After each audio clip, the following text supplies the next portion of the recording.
Shalom, selamat malam. Kita bersama akan belajar mengenai kitab Rut yang bicara mengenai pemeliharaan keluarga dan pengharapan mesianik. Hari ini, Senin 7 Oktober 2024, kita mulai. Beshem ha'af ve'aben ve'ruach hakodesh ha'elohim echad. Di dalam nama Bapa dan Putra dan Roh Kudus. Jalan kehidupan Rut itu sangat penting untuk ditulis dalam sejarah orang Israel sebab kemudian ia menikah dengan Boas yang berasal dari suku Yehuda. Mereka menjadi leluhur bagi Raja Daud yang ditetapkan Allah akan menurunkan Sang Mesias yang dijanjikan. Dan pelajaran kita syarat dengan antropologi budaya Semitik sebagai bagian integral studi teologi karena Tuhan Yesus Kristus adalah orang Yahudi, lahir di tanah suci Israel di bagian Asia, bukan Eropa. Kitab Rut ini syarat dengan budaya Semitik. Sefer Rut atau Kitab Rut bicara mengenai pemeliharaan keluarga, pengharapan mesianik, dan untuk Senin pertama ini kita belajar mengenai Kitab Rut. Bahasan yang kita pentingkan adalah Rut pasal 1 dan pasal 2, di mana Rut ini berisi 4 pasal yang membuktikan Allah juga memperhatikan bangsa-bangsa non-Yahudi. Dan ini memulai tatanan proselit orang-orang non-Yahudi yang menjadi penyembah Allah Israel. Nah, depan kita akan berlanjut pada Kitab Rut, implikasinya yang merupakan cinta musim panas yang biasanya dibaca pada hari raya Pentakosta dan apa signifikansi angka 7 dalam kitab ini. Dan kita akan belajar juga mengenai intertekstualitas tadi. Di Senin depan kita akan bicara implikasinya, maka izinkan saya juga untuk sedikit membahas pasal 3 dan pasal 4, yang mana nanti di minggu ketiga dan keempat, Bapak Daniel Listiabudi akan lebih menjelaskannya secara detail ya. Orang Yahudi sangat mementingkan silsilah dan berita tentang Sang Mesias adalah pusat pemberitaan para nabi, termasuk di kitab Rut ini. Kol han-nevi'im kulan nitnafu ela limot hamasyah. Semua nabi-nabi tidak bernubuat kecuali untuk hari-hari Sang Mesias. Dan kitab Rut adalah kitab silsilah. Silsilah mengenai dinasti Daud. Dan kitab ini menjadi kitab yang sangat penting karena ini nanti juga menjadi dasar dari silsilah yang ditulis oleh Matius pada Matius pasal 1 dan pada Lukas pasal 3. Dalam Rut 4 ayat 22 tertulis jelas mengenai silsilah itu. Obed ini adalah putra Rut dengan Boas. Kemudian Obed memperanakkan Isai, Isai memperanakkan Daud. Nah, jelas di sini bahwa kitab Rut adalah kitab yang bicara mengenai silsilah dinasti Daud. Dalam kitab Matius, Matius sengaja membubuhkan 4 nama-nama perempuan-perempuan goyim, perempuan-perempuan non-Israel dalam silsilah Yesus Kristus. Tentu ini bukan kebetulan, tetapi syarat dengan maksud Tuhan yang memberikan pengilhaman kepada Matius untuk menuliskan Injilnya. Bahwa memang ada 4 nama-nama perempuan asing dalam silsilah Tuhan Yesus Kristus, masing-masing adalah Tamar.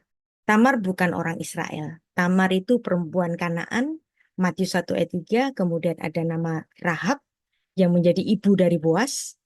Dia juga perempuan Kanaan. Kemudian ada nama Rut. Rut ini perempuan Moab, orang asing juga. Matius 1 ayat 5, kemudian ada Batsheba, karena dia menikah dengan Uria, maka dia terhitung orang Het. Jadi Batsheba pun dianggap sebagai perempuan asing. Nah, mengapa Matius bicara khusus mengenai perempuan-perempuan asing di dalam silsilahnya Yesus Kristus? Ternyata orang-orang Yahudi yang sangat mementingkan silsilah, ternyata silsilahnya Raja Daud memiliki 4 nama-nama perempuan-perempuan asing yang menjadi leluhurnya. Ada Tamar, ada Rahab, ada Rut, dan Batsheba ini adalah ibu dari Salomo dan Nathan yang juga menjadi leluhur bagi Yesus Kristus yang ditulis di dalam silsilahnya. Nah, ini silsilah yang ditulis dalam Matius 1 ayat 1 sampai 16. Dan perhatikan untuk ayat 3 di sini. Yehuda memperanakkan Peres dan Zerah. Kedua anak yang adalah anak kembar ini dilahirkan oleh Tamar. Tamar adalah orang Kanaan. Dari Peres itu nanti yang akan menurunkan garis mesianik. Nah, artinya di sini ada hubungan nama Peres dengan kitab Rut. Berarti kitab Rut adalah kitab yang merayakan Peres. Mengapa Peres? Karena Peres ini artinya mendobrak atau berusaha untuk masuk atau berusaha untuk keluar. Orang yang mendobrak. Sikap seperti Peres ini sangat sangat penting dalam Alkitab. Karena itu adalah merupakan sikap-sikap yang dimiliki oleh Yakub. Anda tahu ketika Yakub bergulat dengan manusia ilahi, dia dengan sikapnya yang mendobrak, dia memegangi kaki dari manusia ilahi itu untuk meminta berkat. Demikian pula Peres. Peres memiliki sikap yang mendobrak. Demikian juga Ruth memiliki sikap yang mendobrak. Garis silsilah mesianik telah ditentukan sejak mulanya bahwa dia berasal dari bangsa Israel, bangsa keturunan Yakub, Situmit yang sudah disebutkan Allah bahkan sejak di Taman Eden, Kejadian 3 ayat 15. Dan kemudian Yakub sebelum menemukan ajalnya, dia memberikan berkat kepada 12 putra-putranya, dan berkat kerajaan tidak diberikan kepada Yusuf, tapi justru diberikan kepada Yehuda. Nah, jadi berkat kerajaan kingship diberikan kepada Yehuda dan keturunannya, dan ini ditulis dalam Kejadian 49 ayat 10. Tongkat kerajaan tidak akan beranjak dari Yehuda ataupun lambang pemerintahan di antara kakinya sampai dia datang yang berhak atasnya, maka kepadanya akan takluk bangsa-bangsa. Raja pertama Israel adalah Shaul. Dia berasal dari suku Benyamin. Maka Shaul ini tidak memenuhi ketentuan Allah yang sudah ditetapkan pada Kejadian 49 ayat 10. Di ayat itu ada tertulis nama Shiloh yang merupakan gelar untuk sang Raja Mesias. Nubuat ini telah digenapi dengan lahirnya Yesus Kristus yang lahir dari suku Yehuda di antara bangsa Israel. Jadi keturunan Yehuda mendapatkan berkat kerajaan dinasti Daud, dan Tuhan juga memberikan peneguhan 2 Samuel 7 ayat 16, nubuat untuk dinasti Daud. Keluarga dan kerajaanmu akan kokoh untuk selama-lamanya di hadapanku. Tahtamu akan kokoh untuk selama-lamanya. Jadi kedatangan Yesus ke bumi bukan ujuk-ujuk. Bahkan kedatangan Yesus Kristus sudah dinubuatkan sejak di Taman Eden, Kejadian 3 ayat 15, kemudian Kejadian 35 ayat 12, bahkan di mana tempat dia lahir, itu pun juga sudah ditentukan di Bethlehem, dan siapa yang meneruskan garis mesianik ditentukan juga dalam Kejadian 49 ayat 10, dan kitab Rut adalah kitab mengenai silsilah dinasti Daud. Dan kitab ini kitab yang merayakan Peres. Dan nanti ada nama Peres dalam silsilah yang ditulis dalam Rut pasal 4 ayat 11 sampai 17. Peres memiliki saudara kembar yaitu Zerah. Kejadian 38 ayat 27. Pada waktu perempuan itu, Tamar, hendak bersalin, nyatalah ada anak kembar. Bahasa Ibraninya Teomim dalam kandungannya. Dan ketika ia bersalin, seorang dari anak itu mengeluarkan tangannya, lalu dipegang oleh bidan, diikatnya dengan benang kirmisi serta berkata, inilah yang lebih dahulu keluar. Jadi dikasih tanda karena ini anak kembar. Dan ketika anak itu menarik tangannya kembali, keluarlah saudaranya laki-laki, dan bidan itu berkata, alangkah kuatnya engkau menembus, menerobos keluar. Maka sesuai dengan keadaannya waktu itu, bayi yang lahir dengan cara menerobos ini diberi nama Peres. Artinya menerobos atau mendobrak. Dan setelah itu baru keluar saudara laki-lakinya yaitu Zerah yang artinya keturunan. Dan di sini tidak perlu ada perebutan hak kesulungan. Sebelumnya kakeknya Yakub dan Esau, hak kesulungan itu dimenangkan oleh Esau. Walaupun Yakub berusaha untuk meraihnya, tetapi hak kesulungan tetap dimiliki oleh Esau. Untuk hal ini, untuk Peres, Peres tidak perlu berebut karena nyatanya Pereslah yang kemudian pertama kali keluar. Maka namanya menerobos, mendobrak. Dan sikap ini, sikap yang nanti juga ditunjukkan oleh seorang perempuan Moab yang namanya Rut. Maka kitab Rut adalah kitab yang merayakan Peres, orang-orang yang mendobrak untuk mendapatkan berkat yang sedianya hanya untuk Israel, tapi juga diberikan kepada bangsa-bangsa lain juga. Dan ini memberikan suatu titik terang bahwa ternyata Raja Israel yaitu Daud ternyata nggak asli-asli amat. Dia memiliki nenek moyang yang berasal dari Moab. Dan kitab Rut ini menunjukkan ada garis Mesias, kitab silsilah dari Boas dan Rut, kemudian lahir Obed, kemudian lahir Isai, kemudian lahir Daud, kemudian lahir Salomo dan Nathan dan seterusnya nanti sampai ke Yesus Kristus. Dan melalui penebusan yang juga diterima oleh Rut, Rut orang Moab menjadi bagian dari Israel. Dan ini menjadi tipologi bahwa Yesus Kristus yang memasukkan orang-orang percaya sebagai orang-orang yang ditebus dalam warisan abadinya di langit baru dan bumi yang baru. Matius 5 ayat 5, Wahyu 21 ayat 1-7. Dan ini adalah silsilah dari Sang Mesias yang dari suku Yehuda. Anda bisa menemukannya ini banyak bertebaran di internet ya. Dan inilah silsilah dari Daud yang memiliki nenek moyang Rut orang Moab. Dan apa yang ditulis dalam Rut berkaitan erat dengan apa yang ditulis oleh Matius dalam Matius pasal 1 yang jelas untuk menunjukkan asal-usul dari mana Yesus Kristus lahir. Matius 1 ayat 1. Sefer Toledot Yeshua Hamashiach ben David ben Abraham. Inilah silsilah Yesus Kristus, anak Daud, anak Abraham. Jadi Alkitab di sini jelas, sangat mementingkan silsilah, terutama bagi orang-orang penting, selalu diberikan background dari mana dia berasal, dan bahkan nanti kalau Anda membaca Lukas pasal 3, silsilah Yesus Kristus bahkan bisa diurut sampai yang paling atas, yaitu manusia pertama Adam. Nah, kitab Rut adalah kitab yang penting secara tradisi, dibacakan pada setiap hari raya musim panas.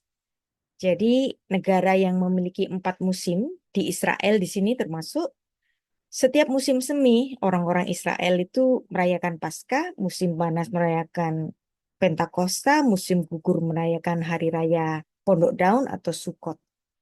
Untuk perayaan hari raya musim panas, orang-orang Israel secara tradisi membacakan kitab Rut pada hari raya Shavuot, hari raya panen. Dan kitab Rut ini bicara mengenai unconditional love. Unconditional love sangat diperlukan bagi kehidupan berkeluarga. Karena dalam berkeluarga bukan hanya perlu cinta mula-mula, cinta dalam masa jatuh cinta seperti cintanya musim semi, I die for you. Tetapi dalam cinta musim panas di sini diperlukan unconditional love. Karena di dalam musim panas, di dalam suatu keluarga, itu bisa bermakna panen, bisa juga bermakna paceklik. Nah, kalau sudah paceklik, apakah cinta dari si istri ini akan tetap berkobar-kobar untuk suaminya? Nah, jadi di sini dari sikap Rut yang memiliki unconditional love, maka kitab Rut senantiasa dibacakan pada hari raya menjelang musim panas, yaitu hari raya Pentakosta. Kitab Rut bicara mengenai Hesed. Apa itu Hesed? Hesed itu nggak bisa diterjemahkan dalam bahasa Indonesia maupun bahasa Inggris, hanya bisa diterjemahkan 2 kata. 1 kata dalam bahasa Ibrani, harus 2 kata dalam bahasa Indonesia, yaitu apa? Kasih setia. Bukan cuma kasih, tetapi kesetiaan. Jadi Hesed adalah bentuk kasih yang memiliki sifat kesetiaan. Dalam bahasa Inggrisnya juga sangat cantik sekali. William Tyndale menerjemahkan kata Ibrani Hesed itu dengan loving kindness. Jadi ada love, ada kindness. Ini adalah sikap cinta yang ditunjukkan oleh Rut kepada mertuanya. Cinta seperti ini yang nantinya membuat calon suaminya, yaitu Boas, jatuh cinta kepadanya. Rut, apa arti nama Rut? Nama Rut itu artinya reut. Reut itu artinya tindakan melihat. Secara kontekstual, makna Rut itu artinya teman atau sahabat. Teman atau sahabat itu adalah orang yang sering ditemui. Kata Rut ini berasal dari kata ra'ah yang artinya melihat. Jadi Rut artinya sahabat, sahabat yang karib, sahabat yang setia. Jadi jelas di sini Rut bicara mengenai kasih setia Hesed, loving kindness, unconditional love, dan juga mercy. Dan kisah cinta Boaz dan Ruth itu bersemi di Bethlehem. Nah, ini menarik sekali untuk kata Bethlehem. Kita akan belajar secara khusus kata Bethlehem ini nanti pada tanggal 14 Oktober, Senin depan. Rut 1 ayat 1. Pada zaman para hakim memerintah, ada kelaparan di tanah Israel, lalu pergilah seorang dari Bethlehem Yehuda beserta istrinya dan kedua anaknya laki-laki ke daerah Moab untuk menetap di sana sebagai orang asing. Ini menarik. Rut yang mulanya ditemukan oleh keluarga yang berasal dari Bethlehem. Dan karena di Bethlehem mereka sedang mengalami masa paceklik, masa kelaparan.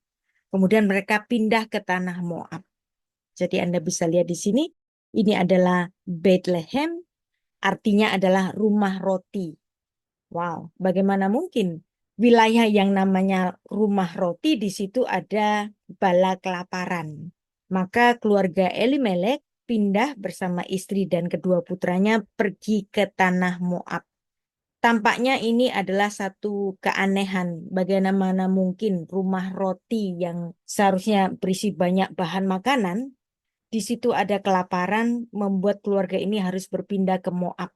Tapi kalau kita berpikir lebih jauh lagi, rupanya keluarga ini ditentukan oleh Tuhan untuk menjemput perempuan muda yang berasal dari Moab untuk datang ke tanah suci Israel. Dan dia nantinya akan menjadi salah satu ibu leluhur bagi sang Mesias. Rut 1 ayat 5. Ada satu kemalangan yang terjadi pada Naomi, istri dari Elimelek. Elimelek meninggal di tanah Moab dan juga kedua putranya mati di situ juga. Kedua putranya adalah Mahlon dan Kilion. Dan Mahlon dan Kilion ini keduanya menikah dengan perempuan-perempuan Moab yang tentu saja meninggalkan dua janda di situ. Dan dua janda ini belum sempat memiliki keturunan dari Mahlon dan Kilion. Dan kemudian karena Naomi ini berniat untuk kembali ke Bethlehem, kedua menantu ini juga mengikutinya. Kemudian berkemaslah ia dengan kedua menantunya dan ia pulang dari daerah Moab, sebab di daerah Moab ia mendengar bahwa Tuhan telah memperhatikan umatnya dan memberikan makanan kepada mereka. Dan kemudian mereka berangkat untuk kembali ke Bethlehem. Lalu berkatalah Naomi kepada kedua menantunya itu, karena kedua menantu perempuannya ini mereka masih muda. Tampaknya nggak adil kalau si perempuan tua yang miskin ini, yang tidak memiliki apa-apa, yang tidak memiliki putra lagi, untuk membawa serta para menantunya untuk ke tanah Israel. Tampaknya nggak adil. Kemudian Naomi berkata kepada kedua menantunya itu, pergilah pulang ya masing-masing ke rumah ibunya. Tuhan kiranya menunjukkan kasihnya kepada kalian seperti juga yang kamu tunjukkan kepada orang-orang yang telah mati itu, suami-suami kalian, dan juga kepadaku.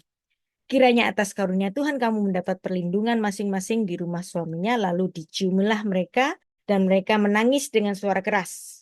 Kedua menantunya ini berkata, tidak, kami ikut dengan engkau pulang kepada bangsamu. Tetapi Naomi berkata, pulanglah anakku, mengapakah kamu turut dengan aku? Bukankah tidak akan ada lagi anak-anak laki-laki yang kulahirkan untuk menjadi suamimu nanti? Nah, ini menarik ini. Kalau Anda membaca ayat ini tidak di dalam antropologi budaya Semitik, Anda akan keheran apa maksud dari ayat ini. Pulanglah anakku, pergilah sebab sudah terlalu tua aku untuk bersuami. Seandainya pikirku ada harapan bagiku dan sekalipun malam ini aku bersuami, bahkan sekalipun aku masih melahirkan anak laki-laki, masakan kamu menanti sampai mereka dewasa? Masakan kamu harus menahan diri untuk tidak bersuami? Janganlah kiranya demikian anak-anakku, bukankah jauh lebih pahit yang aku alami daripada kalian, sebab tangan Tuhan telah teracung kepadaku. Ini menarik. Apa maksud dari Naomi berkata demikian? Seandainya malam ini aku bersuami dan aku punya anak laki-laki maksudnya. Masakan kamu mau nungguin anakku dewasa untuk menjadi suami kalian? Nah, ini ketentuan macam apa ini? Jadi di dalam masyarakat Semit itu ada satu ketentuan namanya perkawinan levirat atau perkawinan ipar. Bahwa untuk janda-janda yang ditinggal suaminya tanpa keturunan, tanpa putra, maka saudara terdekat dari mendiang suami itu harus menikahi janda yang ditinggal mati suaminya tanpa anak ini. Jadi inilah maksud dari Naomi bahwa seandainya pun aku malam ini bisa hamil dan punya anak laki-laki, masa kamu mau nungguin setidaknya 20 tahun lagi untuk bisa kawin dengan kalian? Kan kelamaan. Saat ini kalian masih muda, masih bisa untuk bersuami. Udah kalian pulang saja. Biar aku kembali sendirian ke Bethlehem. Karena sudah tidak ada lagi anak laki-laki bagiku. Tetapi mereka menangis dengan suara keras. Orpa, salah satu menantunya itu bisa menerima. Tetapi Ruth tetap berpegangan pada Naomi. Berkatalah Naomi, telah pulang iparmu si Orpa kepada bangsanya dan kepada Allahnya. Pulanglah juga kamu Ruth mengikuti iparmu itu. Tapi di sini Ruth rupanya dia tetap ingin mempertahankan status kejandaannya dengan berpaut kepada Naomi. Nah ini adalah membuat keadaan gak bisa menikah dengan orang lain karena dia hidup serumah dengan mertuanya ini. Kalau dia hidup serumah dengan mertuanya ini, maka dia masih terhitung sebagai istri dari si mendiang suami yang sudah mati itu tapi belum meninggalkan putra. Nah, rupanya Ruth memilih jalan seperti ini. Ya nggak apa-apa. Bagi orang Israel, bagi orang Semitik, perempuan yang tidak memiliki putra disebut sebagai akara. Seorang yang tercabut dari akarnya. Naomi hari ini adalah seorang akara karena sudah gak punya anak laki-laki lagi di dalam hidupnya. Dan Ruth di sini sama-sama menjadi seorang akara karena dia ditinggal suaminya dengan tanpa putra. Tapi ini adalah jalan hidup yang Ruth pilih. Dan Ruth adalah seorang Moab yang sebenarnya menurut hukum Taurat itu nggak boleh menjadi jemaat Tuhan. Perhatikan di sini. Kata Ruth yang adalah orang Moab ini, ternyata Ruth juga memiliki sifat seperti Peres tadi. Sifat yang mendobrak. Aku memang orang Moab, tapi hari ini dengan berpaut padamu Naomi, maka bangsamulah adalah bangsaku, Allahmu Allahku. Amek, Ami, Ve Elohayik, Elohai. Bangsamu, bangsaku, Allahmu, Allahku. Dan pernyataan ini seperti seorang yang sedang mengucapkan kalimat syahadat. Ruth orang Moab telah berpindah nasionalitinya menjadi orang Israel karena bangsamu, bangsaku. Dan dia juga berpindah secara agama dan tradisinya dan liturgi mengenai ibadah. Ruth di sini menyatakan kalimat syahadat. Allahmu, Allahku. Maka Allahnya Israel adalah Allahku. Dan apa yang ditulis dalam Rut 1 ayat 16 ini menjadi tatanan bagi masuknya proselit di dalam kehidupan orang Israel. Orang non-Yahudi yang menjadi orang Yahudi dan penyembah Allah Israel. Bangsamu, bangsaku, Allahmu, Allahku. Dan apa yang ditulis dalam hukum Taurat? Hukum Taurat itu bukan 10 hukum saja, tetapi berisi 613 hukum-hukum atau perintah-perintah. Dan salah satunya dalam perintah yang ke-66, mitzvot ke-66, seorang Amon, seorang Moab dan keturunannya tidak boleh masuk ke dalam jemaat Tuhan. Artinya di sini orang Moab nggak boleh masuk ke dalam jemaat Tuhan. Seperti yang ditulis dalam Ulangan 23 ayat 3 ini yang masuk dalam tatanan hukum Taurat mitzvot ke-66. Dan apa yang dilakukan oleh Ruth ini itu nanti dalam perjanjian baru dibahas oleh Rabbi Shaul. Dalam Roma 11 ayat 17, Ruth yang adalah orang Moab karena dia sudah mendeklarasikan dirinya mengucapkan kalimat syahadat, bangsamu bangsaku, Allahmu Allahku. Maka Ruth terhitung berkebangsaan Israel sejak saat itu dan dia juga menjadi penyembah Allah Israel. Dan orang seperti Rut ini adalah orang atau bangsa kafir atau non-Yahudi yang dicangkokkan atau ditempelkan ke dalam bangsa Israel, maka Rut disebut sebagai kaum proselit Sedek, Geres Sedek. Inilah dasar dari Roma 11 ayat 17, non-Yahudi yang dicangkokkan atau ditempelkan seperti keadaan Rut yang kemudian terhitung sebagai bangsa Israel. Jadi inilah maksud dari penempelan yang dalam bahasa Indonesianya itu diterjemahkan dengan dicangkokkan. Inilah golongan proselit yang dicangkokkan, graft in. Dan dalam perjanjian baru juga ada banyak sekali bahasanya. Misalnya dalam Kisah Para Rasul 2 ayat 10. Dan sikap seperti Rut ini, karena dia tetap ingin bersama-sama dengan mertuanya yang dicintainya secara unconditional. Dan semangat Rut ini adalah jenis semangat yang mendobrak, menerobos untuk masuk ke dalam jemaat Israel. Dia seperti Peres untuk menjadi bagian dari jemaat Tuhan dan bahkan nantinya bagian dari salah satu ibu leluhur dari Sang Mesias.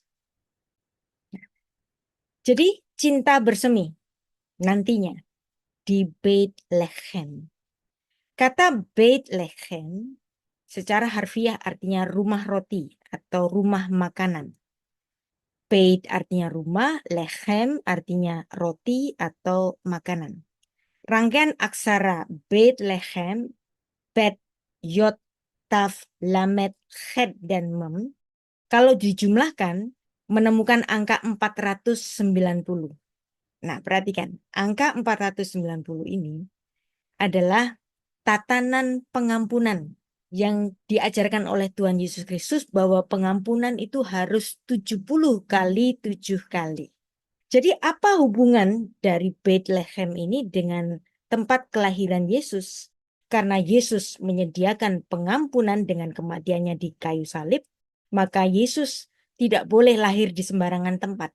Yesus Kristus harus lahir di tempat yang namanya Bethlehem yang secara gematria Ibrani, ilmu angka Ibrani, memiliki jumlah 490.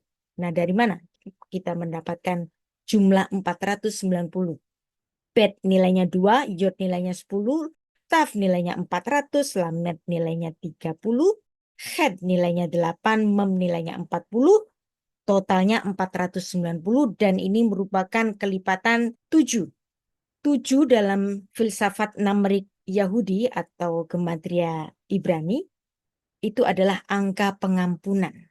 Dan 490 adalah hasil perkalian dari 70 kali 7.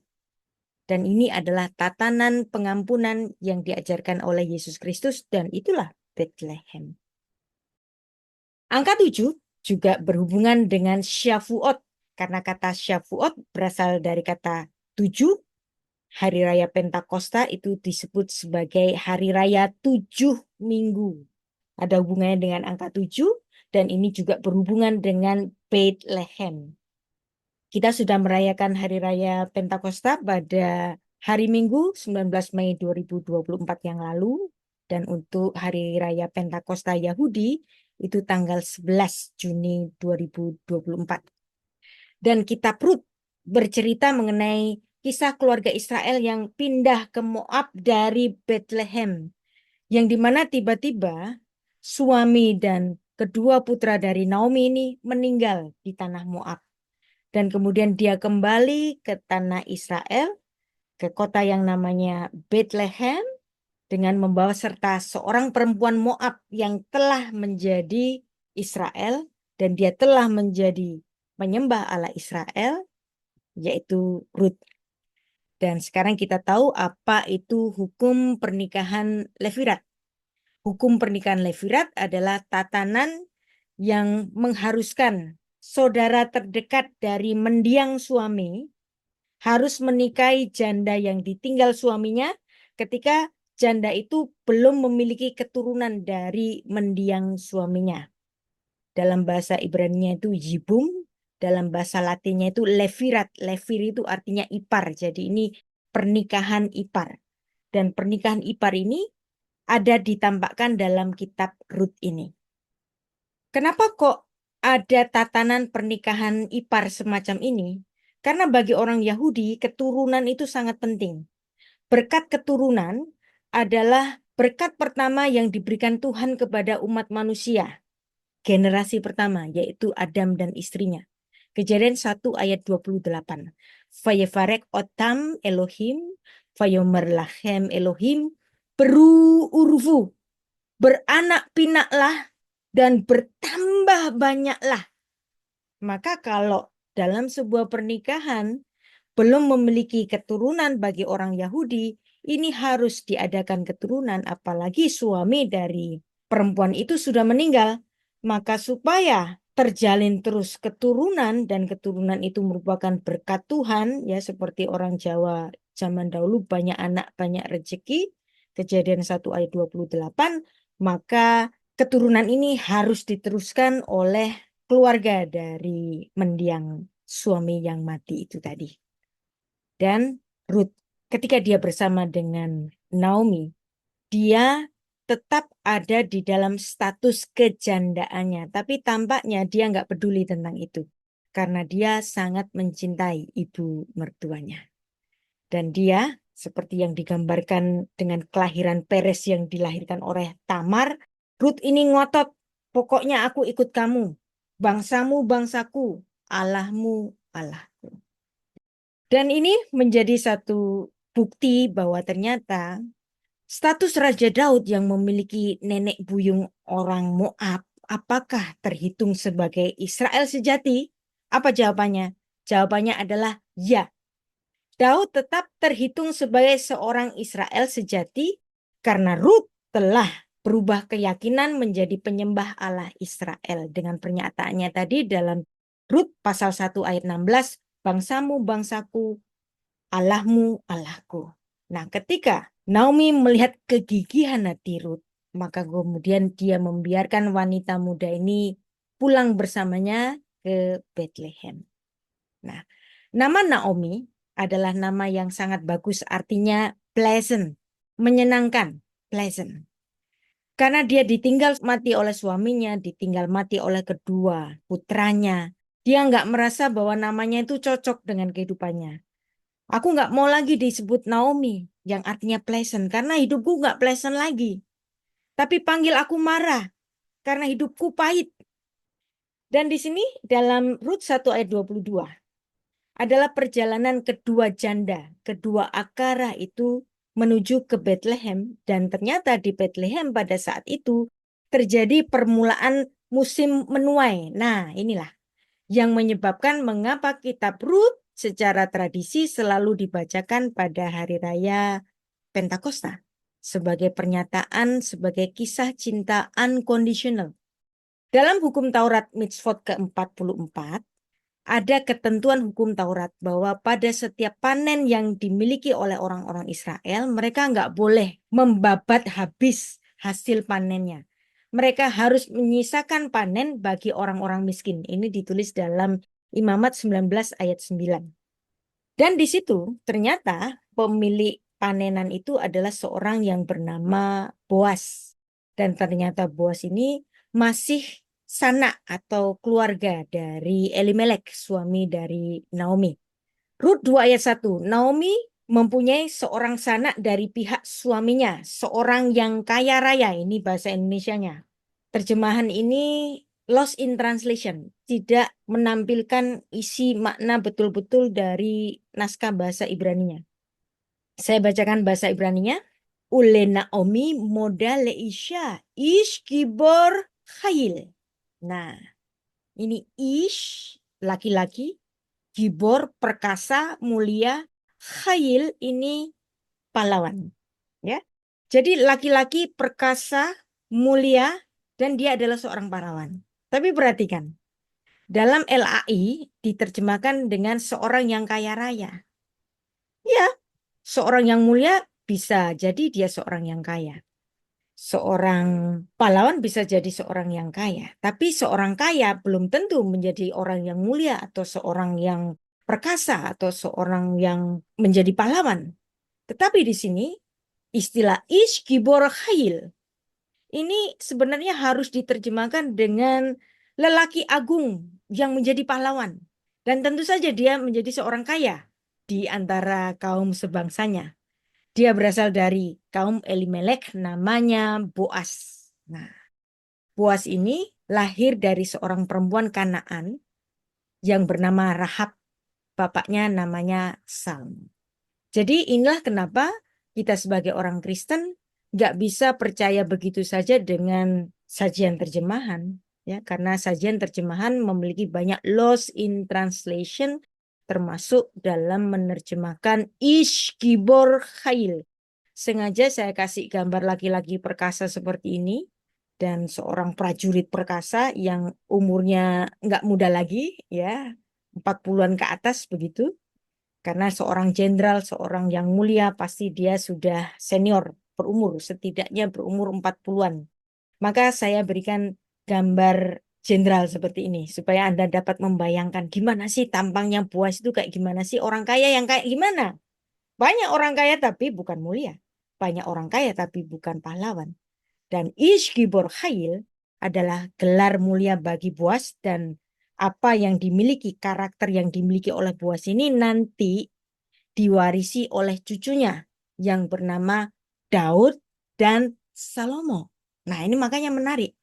Kita harus melihat bahwa Boas bukan sekedar orang kaya raya, tapi dia adalah Ish Gibor Khail, seorang laki-laki perkasa, mulia, agung, dan dia adalah seorang pahlawan Khail. Dan di situ dia melihat ada perempuan muda. Menarik baginya. Kok ada perempuan muda yang nggak pernah dia lihat? Mengais-ngais hasil panen. Dan dia bertanya kepada para begawinya, siapakah perempuan itu? Nah, bujangnya si Boas ini yang mengawasi penyabit-penyabit itu mengatakan, si perempuan itu adalah perempuan Moab. Dia pulang bersama-sama dengan Naomi dari daerah Moab. Nah, Boas ini adalah seorang Yahudi, seorang Israel, yang tahu betul mengenai tatanan hukum pernikahan Levirat. Dia langsung pasti pikirannya connect. Loh, kalau dia adalah janda dari anaknya Naomi dan dia orang Moab, kenapa dia nggak kawin lagi dengan orang Moab? Kan dia masih cantik. Kenapa dia mau mengikuti ibu mertuanya yang sudah tua dan miskin? Bahkan hari ini sedang mengais-ngais rezeki dari panenan orang lain. Anda bisa membayangkan apa yang dipandang oleh Boas hari itu. Boas hari itu melihat dalam kacamata positif terhadap perempuan muda ini. Perempuan muda yang masih laku untuk kawin lagi, tapi memilih untuk menjadi berstatus janda dari perempuan miskin yang nggak punya apa-apa, bahkan untuk makan saja harus mengais-ngais rezeki dari panenan orang lain. Kemudian di situ, Boas memberikan instruksi kepada para bujangnya untuk memberikan, sudah kalau gitu, sisakan banyak-banyak supaya dapat dilurui atau diambil oleh si Ruth ini. Dan Ruth ini adalah orang yang sangat antusiastik. Dia bekerja, nggak henti-henti untuk mendapatkan sisa-sisa dari panenan itu. Kemudian Ruth merasa bahwa dia diperhatikan oleh sang tuan besar ini. Sesudah itu berkatalah Boas kepada Ruth, dengarlah dahulu anakku. Nah, kenapa dia mengatakan anakku? Rupanya ini ada gap umur yang panjang. Tidak usah engkau pergi memungut jelai ke ladang yang lain. Dan tidak usah engkau pergi dari sini. Tetapi tetaplah dekat dengan pekerja-pekerja perempuan. Lihat saja ke ladang. Dan pergilah juga ke tempayan-tempayan dan minumlah air yang dicedok oleh pengerja-pengerja itu. Jadi di sini Boas memberikan keramah tamahannya kepada Ruth. Lalu sujudlah Ruth. Perhatikan. Berarti Boas bukan sekedar orang kaya biasa, tetapi dia orang yang mulia. Bahkan mungkin pada saat itu dia menjadi salah satu hakim dari Israel. Sehingga ada gap yang tinggi secara kelas sosial. Ruth harus bersujud menyembah dan mukanya sampai ke tanah dan berkata kepadanya, "Mengapakah aku mendapat belas kasihan?" Nah, belas kasihan ini diterjemahkan dari kata Ibrani itu chen, daripadamu, sehingga Tuhan memperhatikan aku padahal aku ini seorang asing. Nah, kata chen yang dimulai dari kitab Rut ini kemudian menjadi idiom dalam bahasa Ibrani, bahkan dalam bahasa Ibrani modern. Kata chen di sini identik dengan kata jatuh cinta. "Kenapa engkau baik padaku?" kata si Rut. Nah, kata baik atau kata belas kasihan ini chen. Kata chen ini kemudian, walaupun chen ini artinya itu kasih karunia, tetapi kemudian kata chen itu diartikan sebagai naksir atau jatuh cinta. Karena inilah yang membuat Boas jatuh cinta kepada Rut. Ya, jadi ini bukan arti sebenarnya, tapi kemudian chen ini berubah menjadi jatuh cinta. Kasih karunia yang dari mata. Kenapa engkau mencintai aku? Kenapa engkau jatuh cinta padaku? Ya, tapi maksud Ruth saat itu bukan jatuh cinta, tentunya. Maksudnya itu kenapa engkau baik kepadaku? Kenapa engkau berbelas kasihan kepadaku? Walaupun pada akhirnya nanti kata chen ini dalam artian jatuh cinta. Dan kata chen ini juga pernah dipakai dalam peristiwa ketika Tuhan melihat kerusakan moral di bumi. Semua orang-orang di bumi itu semuanya berbuat dosa, tapi cuman ada satu orang yang berbuat baik. Perangainya baik, yaitu Nuh. Nah, dalam Kejadian 6 ayat 8 di sini Tuhan jatuh cinta kepada Nuh. Venoah matsachen be'enei Adonai. Dan Nuh mendapatkan kasih karunia di mata Tuhan. Dan dalam tradisi orang Yahudi ini menyatakan bahwa Tuhan jatuh cinta kepada Nuh. Kenapa? Karena Nuh baik, karena Nuh saleh. Dan kata chen ini juga dipakai dalam Rut 2 ayat 10. Artinya di sini ada orang yang memperhatikan secara penuh kepada satu orang. Dan kemudian kata chen ini diartikan sebagai jatuh cinta. Tetapi Nuh mendapatkan kasih karunia di mata Tuhan. Venoa matsachen be'enei Adonai.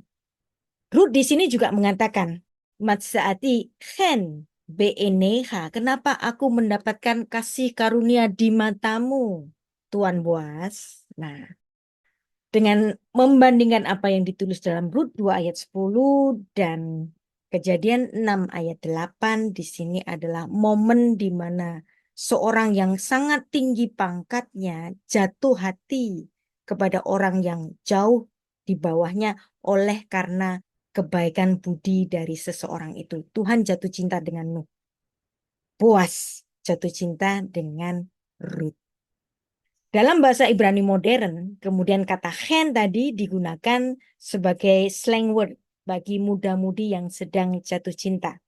Misalnya begini, seorang laki-laki lagi jatuh cinta kepada seorang pemudi. "Aku naksir kamu."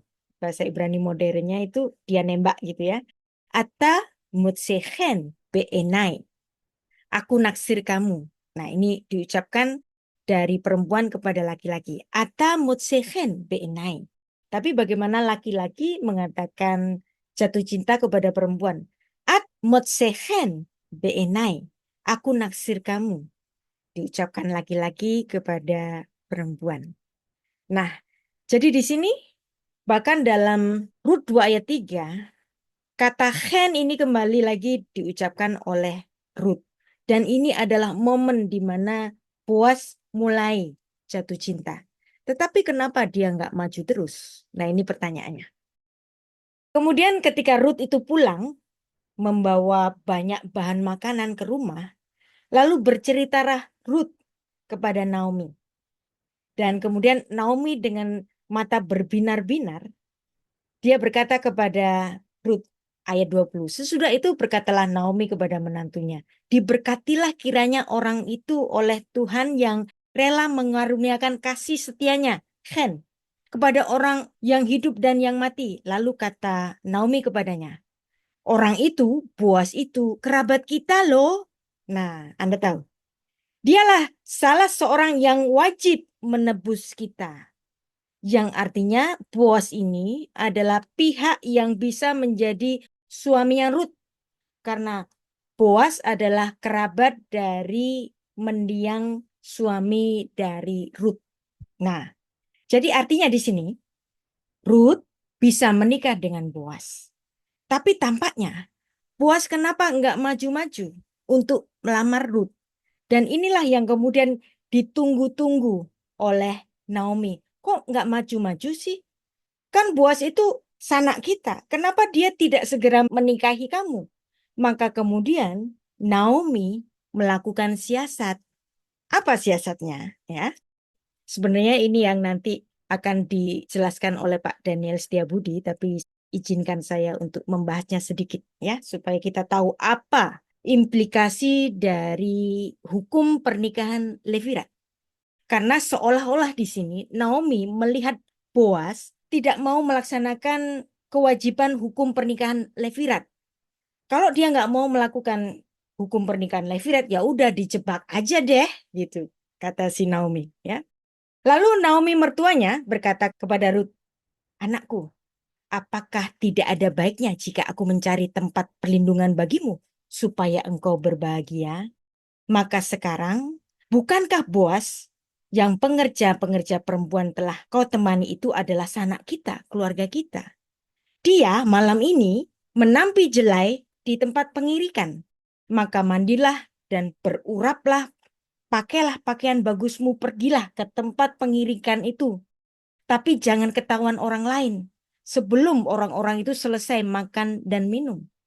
Jangan ketahuan Boaz sebelum dia selesai makan dan minum. Nah, ini rupanya Boaz itu pada setiap perayaan panen, dia itu minum anggur.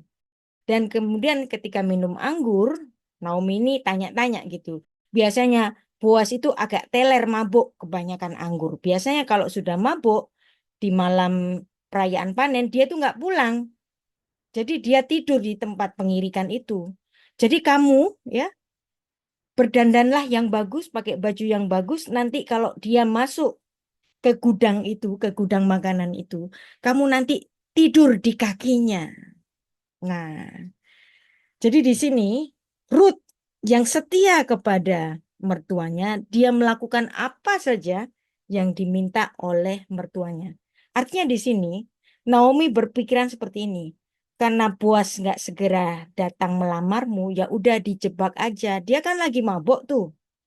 Kamu tidur sama dia dengan keadaan setengah teler, dia nggak sadar bahwa sebenarnya itu kamu. Nanti kalau kamu hamil, nanti kamu bisa ngeklaim bahwa ini adalah anaknya Boaz. Jadi ini adalah siasatnya Naomi. Tapi apakah siasat ini berhasil? Jadi di sini Naomi ingin hukum pernikahan Levirat itu terjadi secara menjebak karena Boaz tidak segera datang.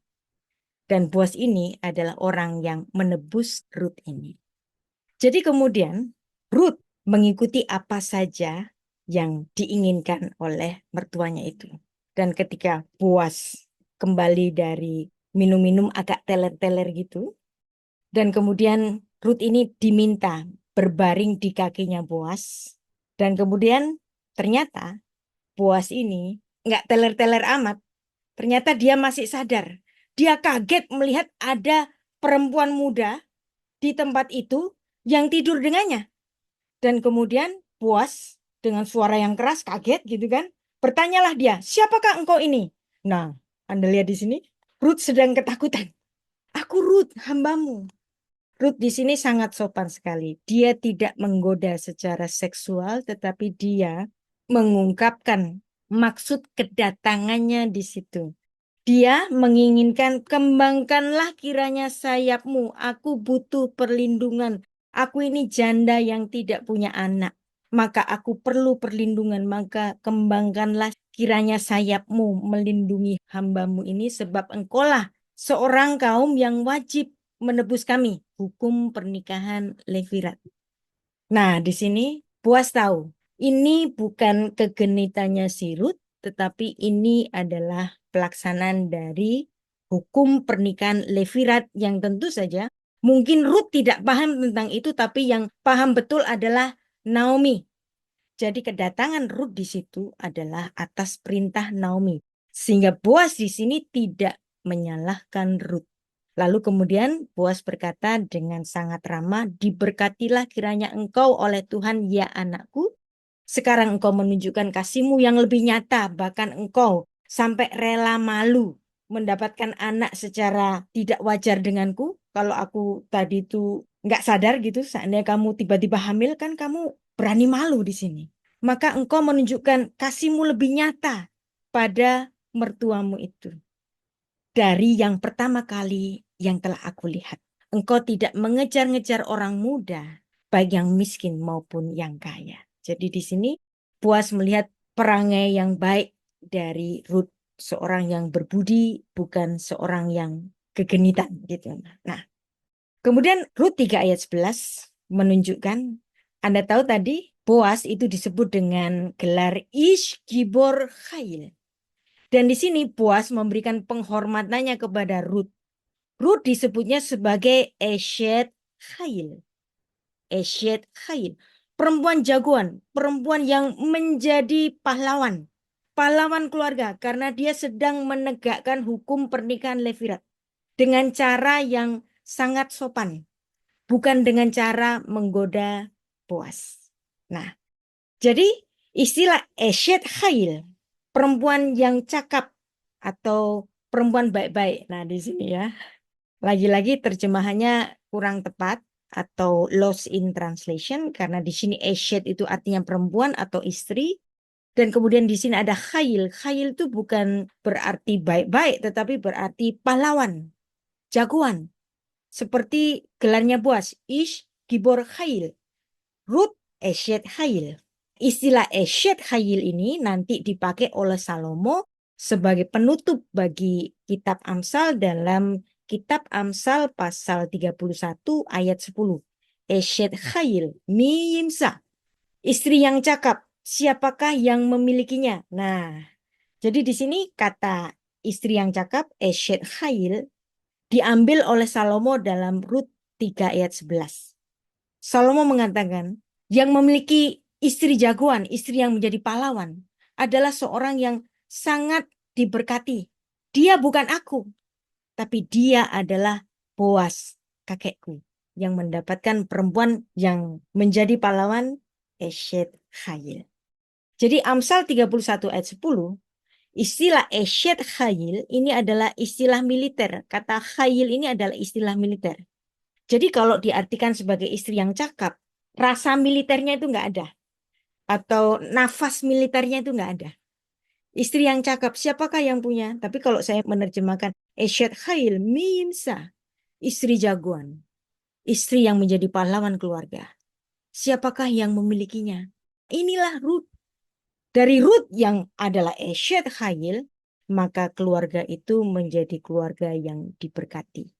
Maka dalam menutup kitab Amsal, Raja Salomo menutup suatu tribut kepada perempuan yang agung, yaitu leluhurnya sendiri.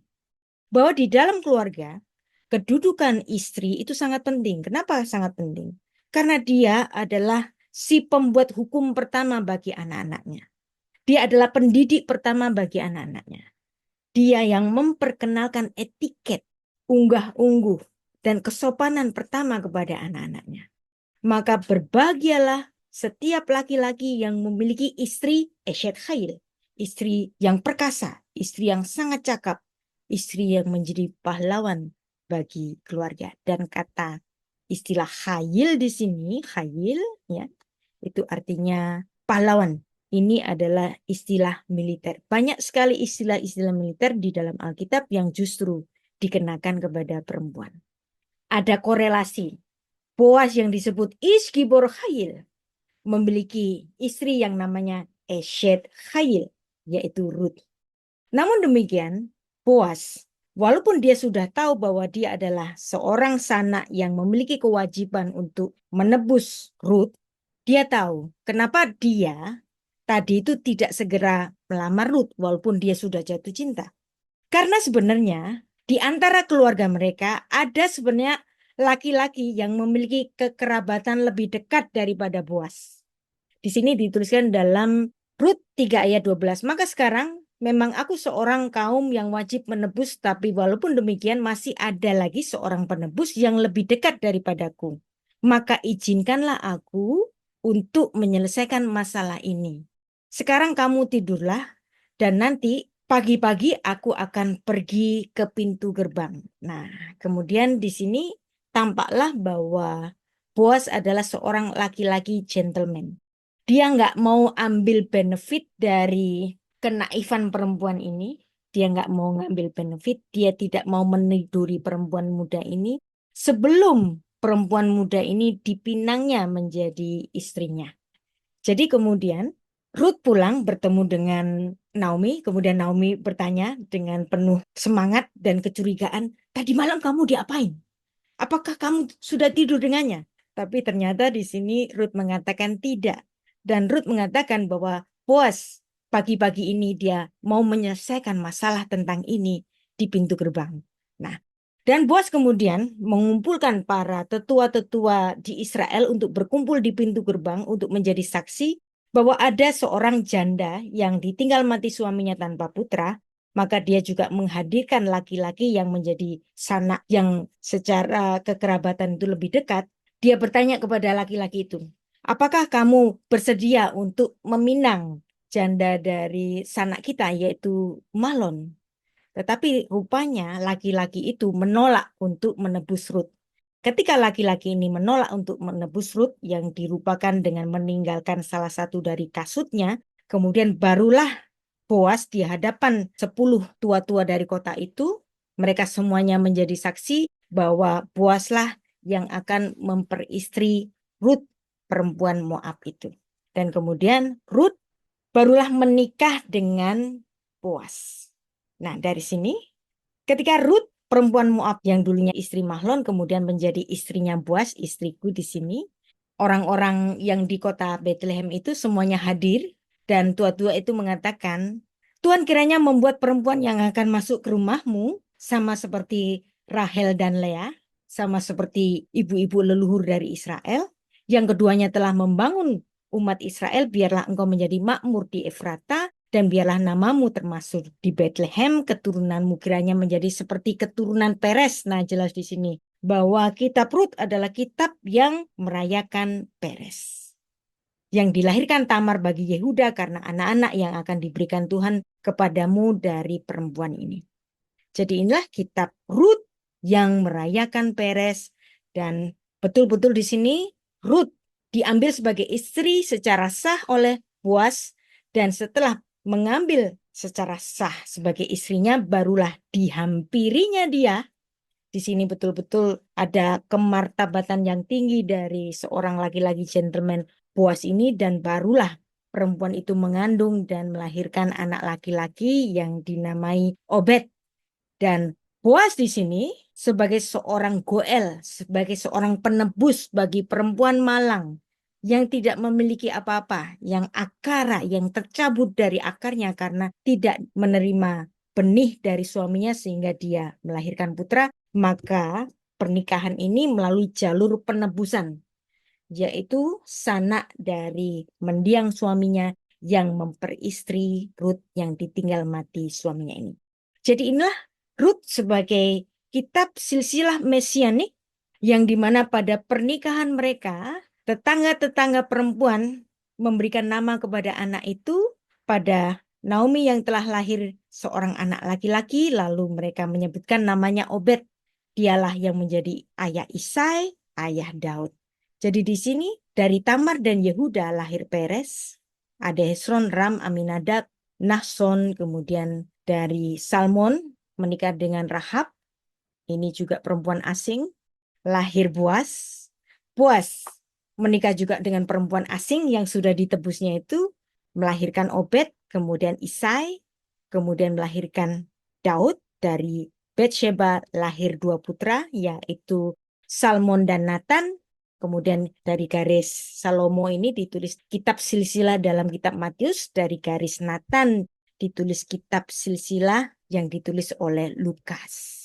Jadi jelas kitab Rut adalah kitab yang merayakan Peres, orang yang mendobrak untuk mendapatkan kasih karunia dari Allah, Bahkan Ruth termasuk memiliki karakter dari Peres ini, dia yang tidak terhitung sebagai bangsa Israel, bangsa pilihan Tuhan, tetapi dia ngotot untuk menjadi orang Israel, bangsamu bangsaku, Allahmu Allahku. Dan inilah sebagai suatu tipologi dari penebusan dari Allah yang menebus kita, ya. Anda dan saya bukan orang Israel, tapi kita juga ditebusnya menjadi bagian dari anak-anak Allah yang diperanakkan dengan cara adopsi. Dan kita diadopsi dengan cara ditebus. Seperti keadaan Ruth yang malang itu, yang miskin itu ditebus oleh seorang Ish Gibor Hail, puas.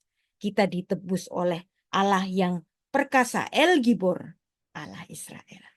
Dan inilah orang-orang Israel dari ketentuan ini juga sangat memperhatikan garis ibu dari setiap keturunan Israel. Ini namanya garis matrilineal. Orang Israel memiliki tatanan garis keturunan patrilineal dan juga memiliki garis keturunan matrilineal. Dan matrilineal ini walaupun bukan ketentuan dari Torah, tetapi pada pembuangan di Babel, keturunan secara matrilineal ini diterapkan pada zamannya Esra. Kenapa? Karena ketika orang-orang pembuangan di Babel itu kembali ke Tanah Suci, Esra mengharuskan bahwa setiap perempuan yang diperistri oleh orang-orang Israel wajib melalui suatu konversi, jalur konversi menjadi proselit. Kalau nggak mau masuk jalur konversi, maka mereka nggak boleh masuk ke tanah perjanjian. Karena seorang ibu harus dipastikan bahwa dia adalah penyembah Allah Israel. Dan ini juga disebutkan dalam tatanan matrilineal ini dalam kitab tradisi Yahudi dalam Kiddushin 68b. Nah, itulah kenapa kitab Matius secara sengaja membubuhkan 4 nama-nama orang asing dalam silsilahnya Yesus Kristus. Ini untuk menunjukkan bahwa ternyata Tuhan Yesus memiliki jalur ibu-ibu leluhur yang mereka adalah orang-orang asing, orang-orang kafir, orang-orang non-Israel. Dan Yesus Kristus tetap sudi datang ke bumi.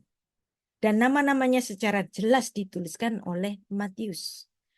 4 ibu-ibu leluhur ini menjadi satu tatanan baru bahwa Tuhan Yesus tidak hanya datang bagi Israel, tetapi juga datang bagi bangsa-bangsa non-Israel.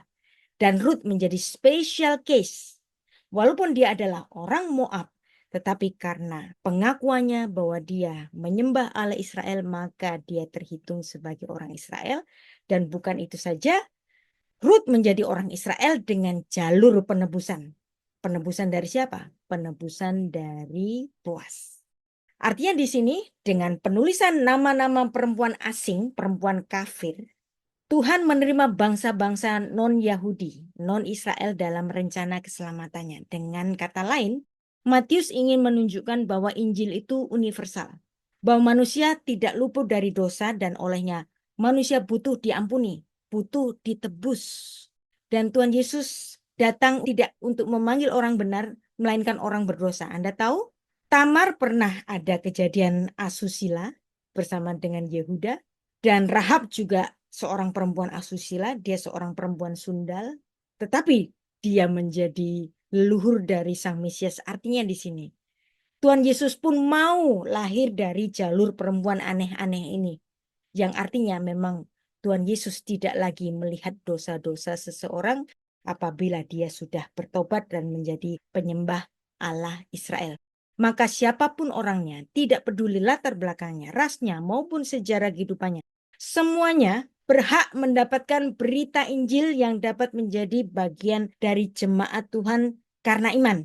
Seperti Tamar, seperti Rahab, seperti Ruth, semuanya orang-orang yang memiliki latar belakang yang kurang baik, bahkan Batsheba memiliki latar belakang yang kurang baik, semuanya boleh menjadi bagian dari jemaat Tuhan oleh karena penebusan dari Allah Sang Penebus, Hagoel Hadam. Di Perjanjian Lama itu ada 4 ibu-ibu leluhur, yaitu ada Sarah, ada Ribka, ada Lea, ada Rahel. Di Perjanjian Baru ada 4 ibu-ibu leluhur. Mereka adalah Tamar, Rahab, Rut, dan Batsheba. Dan ada puisi Haggadah yang lazim dibacakan oleh orang-orang Yahudi pada setiap hari Paskah. Arba miyodea, arba aniyodea, arba imachot, sloza avot, shne luchot abrit, echad Elohenu, sheba shamayim, ve haaretz. Siapa tahu angka 4? Aku tahu angka 4. Angka 4 adalah angka yang merujuk kepada ibu-ibu leluhur Israel. Ada siapa tadi? Sarah, ada Ribka, ada Lea. Dan kemudian di Perjanjian Baru, Tamar, ada Rahab, ada Rut, dan ada Batsheba. Dalam puisi Haggadah ini, ibu-ibu leluhur orang Israel, Sarah, Ribka, Lea, dan Rahel. Dari pemahaman itu, Matius pun menulis ada 4 ibu-ibu leluhur Israel yang memiliki latar belakang non-Israel. Mereka adalah Tamar, Rahab, Rut, dan Batsheba. Dan seperti apa yang dikatakan oleh Rabbi Hillel, Lo habaishan lamet, velo hakaf dan melamet. Seorang yang malu-malu bertanya tidak dapat belajar, seorang yang angkuh tidak dapat mengajar. Jadi, sekarang kita boleh masuk kepada sesi tanya jawab. Saya kembalikan kepada Pak Dhani.